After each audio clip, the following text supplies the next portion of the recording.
From the National Newsroom of the Canadian Press, I'm Naira Ahmed. Prime Minister Justin Trudeau says he's heartbroken by the news that a 24-year-old firefighter from Calgary has died while on duty in Jasper National Park. Canadian Press reporter Brenda Molina-Navidad has more.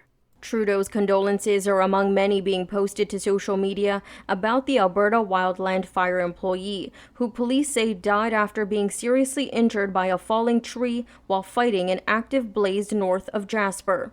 Trudeau says the firefighter served Albertans with unwavering bravery, and his loss is deeply felt.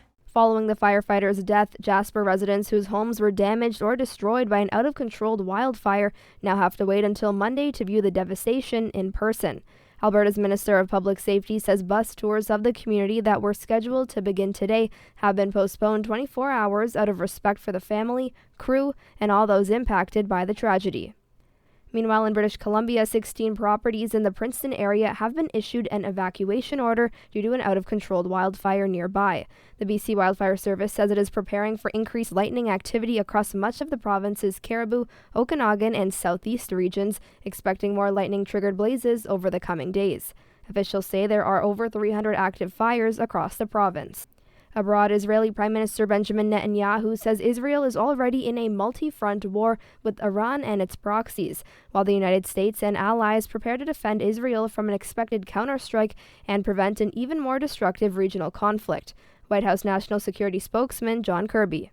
We've been very, very consistent about not wanting to see this war escalate and get broader. We've also been very, very consistent about proving, not just with words, but with action, that we're going to stand up and defend Israel. I mean, on April 13th, when Iran launched 300 missiles and drones, the United States had aircraft, fighter planes in the air to knock them down. We've now added additional naval and air assets to the region to help defend Israel again. I think we've proven time and time again that we're going to support Israel.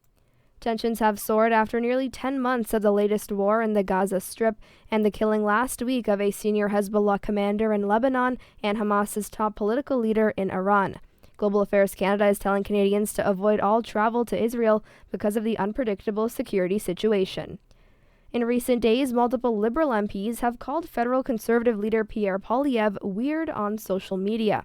The new line of attack is borrowed from the United States Democrats, who do the same to former President Donald Trump. Conservatives have responded to the dig, saying Trudeau is a, quote, weirdo prime minister with weirdo policies. And wearing a black t-shirt with an image of a rainbow-colored feather on the front, Prime Minister Justin Trudeau made an unscheduled stop today at Vancouver's Pride festivities. Trudeau shook hands and took selfies with people gathered before the parade's official start, but did not walk in the annual downtown event. This is the Canadian Press. In sports, Canada's up to 5 gold medals at the Paris Olympics. Ethan Katzberg of Nanaimo, BC, won the men's hammer throw with a dominating performance for Canada's first gold medal in the event. Meanwhile, Canadian sprinter Andre DeGrasse failed to reach an Olympic final for the first time, and Canada also was eliminated from the women's basketball tournament after losing to Nigeria. Canada's Wyatt Sanford took home a bronze medal in men's boxing after losing to France in the men's 63.5 kilogram finals. Sanford says being from Connecticut, Nova Scotia makes bringing home Canada's first boxing medal since the mid-1990s extra special. Super glad that we were able to bring back a medal for Canada. The medal we got 28 years ago was also from a fellow Nova Scotian, so it's great that we were able to do that again. There are 2 bronze medals in boxing, meaning those who made it to the semifinals are guaranteed a spot on the podium. And in CFL action, the Calgary Stampeders host the Toronto Argonauts tonight. From the Canadian Press, I'm Naira Ahmed. Thanks for listening. Don't forget to follow and subscribe. For more of today's top stories, visit thecanadianpressnews.ca.